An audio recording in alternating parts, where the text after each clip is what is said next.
Lapu-Lapu, the Slayer of Shadows. In the coastal village of Mactan, long before Lapu-Lapu became the legendary warrior who stood against foreign invaders, he was but a boy destined for a different battle, one against the lurking darkness that plagued the islands. Lapu, as he was known before his rise to leadership, was born into a lineage of warriors, protectors of the baranggay. His father, Datu Manggubat, was revered not only for his prowess in combat, but for his knowledge of the ancient ways, handed down from generations. These were no ordinary warriors. They fought against the malevolent forces that hid in the shadows, creatures of the night that preyed upon the innocent. The Aswang, the Kapre, the Duwende, and the shape-shifting Tikbalang. From the moment Lapu could walk, his father began to train him. His days were filled with rigorous training in the art of combat, and his nights were spent learning the stories of the creatures that haunted the forests and mountains of the islands. "They are not like us, Lapu," his father would say by the flickering firelight, the shadows on the walls seeming to come alive. "They are ancient, powerful, and clever. You must be smarter, faster, and always prepared. You are to be the protector of our people, the shield that stands between them and the darkness." As a boy, Lapu often watched his father leave in the dead of night, summoned by whispers of a monstrous threat. He would return before sunrise, sometimes bloodied but always victorious.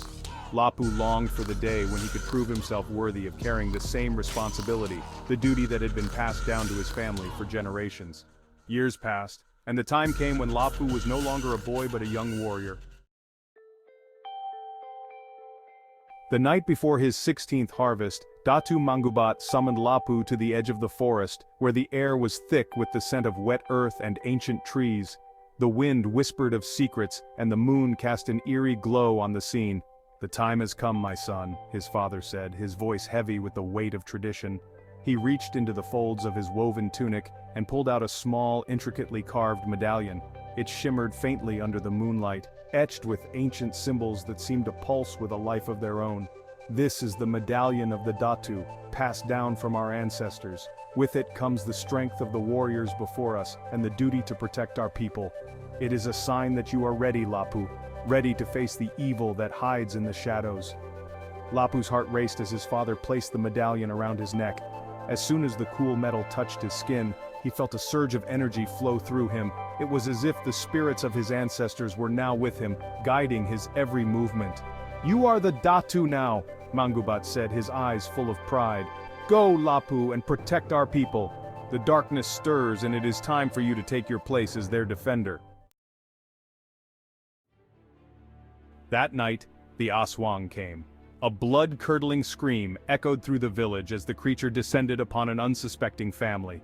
Its leathery wings beat against the night air as it sought its prey, its eyes glowing red with hunger. Lapu, medallion gleaming on his chest, grabbed his father's kampilan and rushed into the fray. He had trained for this moment all his life, but nothing could have prepared him for the sheer ferocity of the Aswang. It lunged at him, its claws outstretched, but Lapu was quick. With a swift strike of his blade, he severed the creature's arm, sending it howling into the night. But the Aswang was not alone. From the shadows emerged a hulking Kapre, its eyes glowing like embers as it towered over Lapu. The creature's gnarled hands reached for him, but Lapu, channeling the power of the medallion, dodged and countered with a flurry of strikes.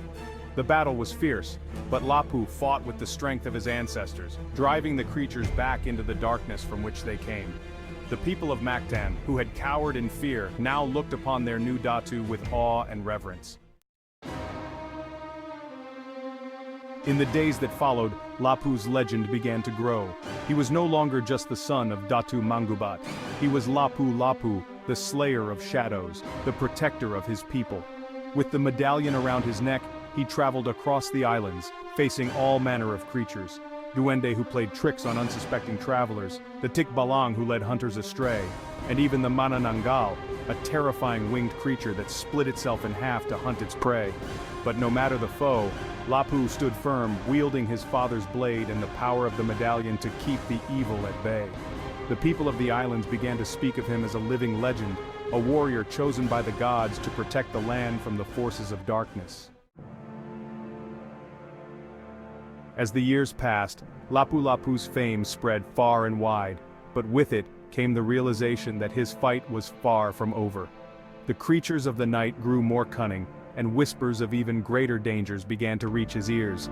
Ancient beings that had slumbered for centuries, now awakening to reclaim the land. But Lapu-Lapu was ready. With the medallion's power flowing through him and the legacy of his ancestors at his side, he vowed to continue the fight, to protect his people from the shadows that sought to consume them. For as long as the darkness existed, so too would Lapu-Lapu, the warrior of Mactan, the slayer of shadows. And the islands would know peace, if only for a time. The end, for now. The waves of the vast ocean crashed gently against the hull of the massive ship as it cut through the waters toward the distant islands. The sun was setting, casting an orange glow on the horizon, but the crew on board worked in eerie silence, as if they too were anticipating something far greater than just landfall. At the bow of the ship stood Antonio Pigafetta, one of the most trusted men aboard the expedition. He scanned the distant islands, his heart racing with both excitement and dread. He had heard whispers of this land, Mactan, Cebu, where strange creatures roamed and fierce warriors defended their homes. He turned and walked across the deck, descending the steps to the lower level where his master stood, waiting. In the dim light of the ship's lanterns, Pigafetta knelt before Ferdinand Magellan, who remained in the shadows, his form barely visible. "Master," Pigafetta said, his voice trembling with reverence, "we are here."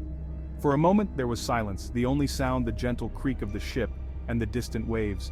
Then, from the darkness, a low, cold chuckle emerged. Magellan stepped forward, his silhouette slowly coming into view. His face was pale, too pale for a man who had spent months at sea. His eyes glowed faintly with an unnatural light, and as his lips curled into a sinister smile, they revealed two sharp, glistening fangs. "Excellent," Magellan whispered, his voice like a hiss. "At last, we have arrived." The moonlight caught his sharp teeth and his eyes gleamed with hunger as he gazed toward the islands of the Philippines. "Prepare yourself, Pigafetta. The time for conquest is upon us," Magellan said softly.